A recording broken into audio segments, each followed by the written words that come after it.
Today we're going to be making a variation of the old-fashioned, except we're not making the drink. We're making bourbon bites similar to Jell-O shots. We're going to flavor the whiskey with black cherry juice, bitters, and simple syrup, and get the whole mixture heated up and then poured into some molds that are intended for chocolate-covered cherries. These things are phenomenal. If you like to drink some bourbon while you're smoking outside, these go along nicely with them. My name is Rich. This is RACZ Barbecue and Grill. Let's get cooking.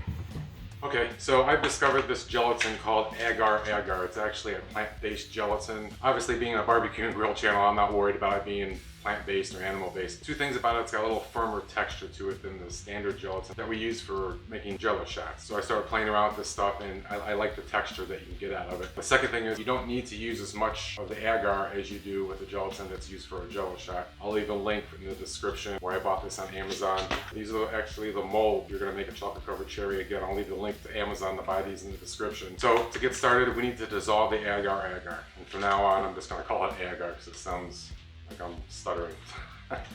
So anyways, the agar needs to be in boiling water and then simmered for a couple of minutes. Obviously, if you do that in a liquid that has alcohol in it, the alcohol will evaporate. So we're gonna split the fluids up into two batches, get this stuff dissolved down, and then we'll add in the whiskey.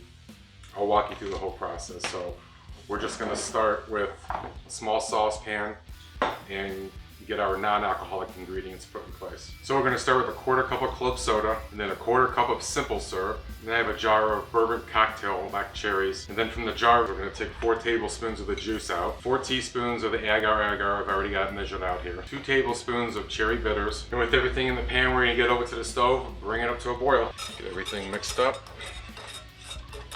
And you'll notice how thick the mixture is, and that's because the 4 teaspoons of agar that we put in this is way too much for the half a cup of fluid that we have. But once we get the whiskey mixed in, it'll thin out and end up where we want it to be. So we're boiling now. We're gonna turn it down to low and just keep stirring constantly for about 2 minutes. Make sure everything is nice and dissolved.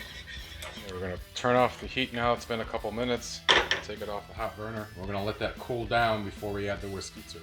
Alcohol starts evaporating around 174 degrees, I believe. So we're gonna let this drop down to about 140, 150 degrees before we add the whiskey into it.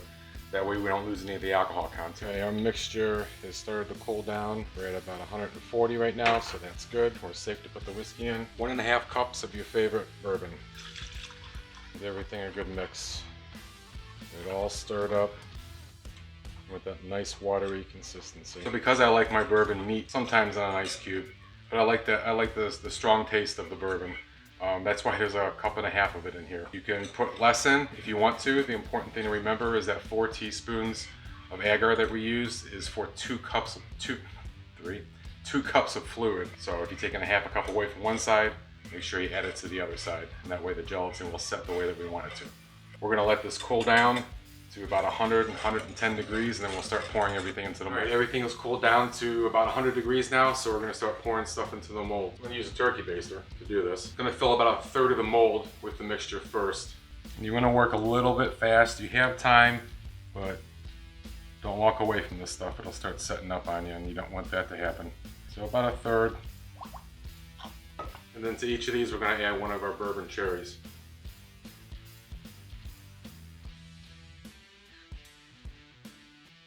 Okay, with the cherries placed in the mold, we're just going to top each of these off now. Let it overflow just a little bit.